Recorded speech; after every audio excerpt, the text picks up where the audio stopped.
rassemblement, tout simplement? Un rassemblement pour informer et mobiliser.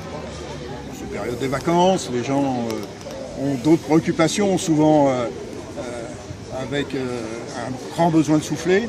Mais là, il nous a semblé que c'était urgent et décisif de prolonger la réaction et la résistance que le groupe de la France Insoumise mène à l'Assemblée nationale contre les mauvais coups qui sont portés, et en particulier contre le Code du travail, avec notamment le passage par la voie des ordonnances, c'est-à-dire qu'on se retrouve dans la situation du 49-3 de Valls et Hollande, pour passer en force des mesures qui vont remettre fondamentalement en cause les acquis sociaux de plus d'un siècle.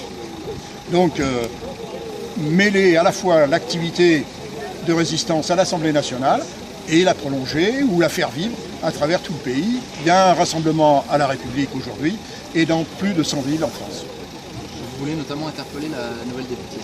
Alors oui, la nouvelle députée, comme tous les Républicains en marche, s'apprête à faire des grosses bêtises en votant la loi d'habilitation pour passer par les ordonnances et puis en mettant en cause le Code du travail, ainsi que d'autres mesures, la CSG sur les retraités, tout un tas de mesures avec l'ISF qui ne comportera plus de questions d'avoir financier, etc.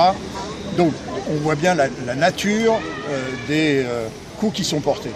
Et donc la nouvelle députée de la 2e circonscription, il faut qu'elle prenne les bonnes décisions, qu'elle ne fasse pas de bêtises. Et puis surtout qu'elle pense par elle-même, qu'elle ne soit pas un godillot, quoi. Donc on lui propose de se mettre au goût du jour et de voir ce que les salariés en pensent. On lui propose un débat public, avec nous, avec les salariés, pour effectivement voir ce que représente le Code du travail, en quoi il est décisif en l'état actuel ou à prolonger positivement pour notre pays. Et eh bien, on est à disposition. Voilà. Si on veut le débat, si on veut que la démocratie, elle fonctionne, eh bien, il faut passer par là et non pas faire l'autruche, voter sans réfléchir, parce que les conséquences sont immenses. Et elle aura des retours de bâton très vite. Donc, on veut lui éviter une grosse bêtise. Merci.